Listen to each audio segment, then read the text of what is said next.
30 নং হাজো শুৱালকুছি বিধানসভা সমষ্টিৰ বিধায়ক প্ৰকাশ চন্দ্ৰ দাসক ৰাজহুৱা সম্বৰ্ধনা জ্ঞাপন।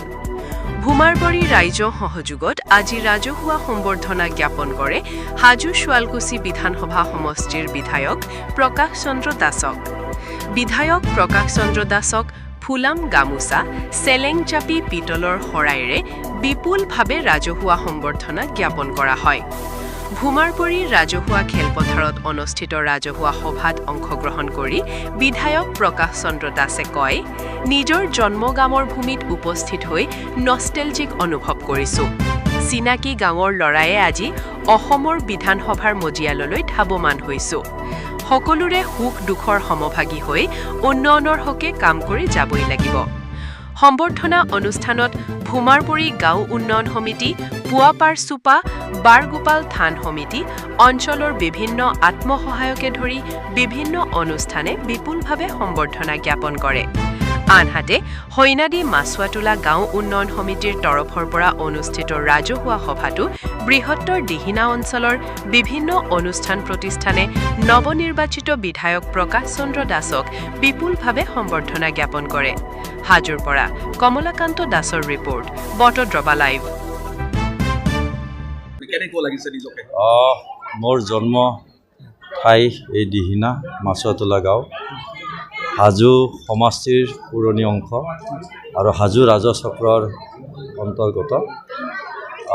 বৰ্তমান মই হাজো শুৱালকুছিবাসী ৰাইজৰ আশীৰ্বাদত মই বিধায়ক হিচাপে নিৰ্বাচিত হৈছোঁ। মই হাজো শুৱালকুছিবাসী ৰাইজক মই ধন্যবাদ জনাইছোঁ।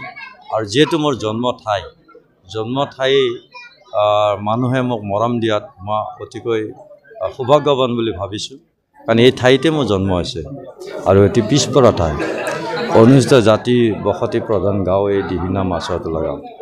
ইয়াৰ পৰাই মই সামাজিক জীৱনৰ পাতনি মেলিছোঁ। গতিকে ইয়াৰ মানুহৰ যিটো মৰম, নিভাঁজ মৰম সদায় পাই আহিছোঁ। ইয়াৰ পৰাই মই প্ৰেৰণা পাইছোঁ, ইয়াৰ পৰাই মই সাহস পাইছোঁ, আৰু সেইকাৰণে মই আজি বিধায়ক হৈ ইয়ালৈ অহাত ইয়াৰ মানুহে যি মৰম দিলে তাৰ কাৰণে মই অতি অভিভূত। দিহিনাবাসী ৰাইজৰ বা হৈনাদী মাছুৱাটোলাবাসী ৰাইজৰ শ্ৰীচৰণত মই সেৱা জনাইছোঁ, আৰু ভৱিষ্যত দিনতো এই ৰাইজৰ আশীৰ্বাদ মৰমেৰে মই ৰাজনৈতিক জীৱনৰ পথাৰত আগুৱাই যাম। আৰু মোক বিশেষভাৱে ৰাজনৈতিক পথাৰত আগুৱাই নিয়া মাননীয় মুখ্যমন্ত্ৰী মহোদয়ক মই ধন্যবাদ জ্ঞাপন কৰিছোঁ। আমাৰ অগপা দলৰ সভাপতি অতুল বৰা ডাঙৰীয়া, ৰাজ্যিক সভাপতি ভাৰতীয় জনতা পাৰ্টীৰ দিলীপ শইকীয়া ডাঙৰীয়াক মই ধন্যবাদ জ্ঞাপন কৰিছোঁ। আৰু সকলো ৰাইজক আজি এনেধৰণে মৰম দিয়াৰ কাৰণে দিহিনা হৈনাদী মাছুৱাটোলা উন্নয়ন সমিতি মই বিশেষভাৱে ধন্যবাদ জ্ঞাপন কৰিছোঁ, আৰু সকলোৰে মই সহায় সহযোগ আশীৰ্বাদ বিচাৰিছোঁ। দাদা, শৈশৱ কটাইছে ইয়াত, কৈশোৰ কটাইছে, যৌৱন কটাইছে, আৰু আজি বিধায়ক হৈ আহিছে।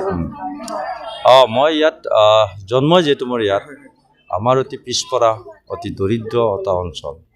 ইয়াৰ মানুহে বেছিভাগ মাছ মাৰে, মাছৰ ভিত্তিৰে জীৱন নিৰ্বাহ কৰে, আৰু আমাৰ পৰিয়াল আছিলে খেতিৰ লগত জড়িত। মোৰ পিতৃ খেতিয়ক, তেওঁ এতিয়া প্ৰায়ত, কিন্তু এই ঠাইৰ মানুহে সদায় এটা সৎ ৰাস্তাত থাকি কাম কৰিছে। কাকো ঠগ প্ৰবঞ্চনাৰ কথা নাহে, সকলোৱে নিজৰ নিজৰ কাম কৰে, নিজে নিজে উপাৰ্জন কৰে, আৰু নিজৰ নিজৰ ৰাস্তাত সকলোৱে গৈ।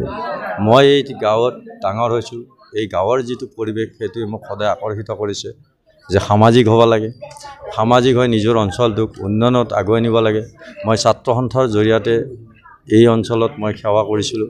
বানপানী হ'লেও মই এই ৰাইজৰ আগে আহি উপস্থিত হওঁ, ইয়াত সাহাৰ্য প্ৰদান কৰোঁ।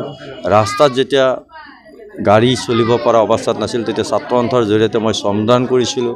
তাৰপিছত মই ছাত্ৰ সন্থাৰ জৰিয়তে গৈ মই সদৌ ছাত্ৰ সন্থাৰ উপদেষ্টা হ'লোঁ, আৰু আজি ভাৰতীয় জনতা পাৰ্টীত যোগদান কৰি ভাৰতীয় জনতা পাৰ্টীৰ পৰা নীতি আদৰ্শ বহুত শিকি প্ৰাৰ্থিত্ব মোক অগপা দলৰ পৰা দিলে, আৰু আজি মোক অগপা দলৰ প্ৰাৰ্থী হিচাপে মই আজি বিধায়ক হ'লোঁ। গতিকে নিশ্চিতভাৱে এই জাৰ্ণিটোত সকলো ৰাইজৰ মৰম আৰু আশীৰ্বাদে মোৰ আটাইতকৈ ডাঙৰ শক্তি।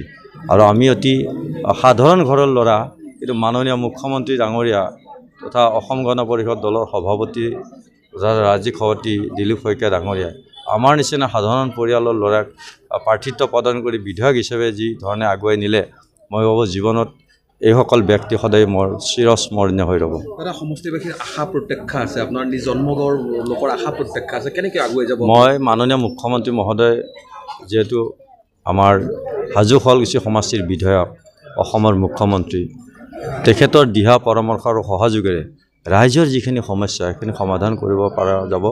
আৰু নিশ্চিতভাৱে ৰাইজৰ কাম কৰাৰ কাৰণে ৰাজনীতিলৈ আহিছোঁ, গতিকে ৰাইজৰ কাম কৰাৰ কাৰণে দিন ৰাতি একাকাৰ কৰিম। জীৱনৰ যিখিনি সময় আমি আৰু জীয়াই থকাৰ সময় আছে, এই সকলোখিনি সময় ৰাইজকে দি যাম।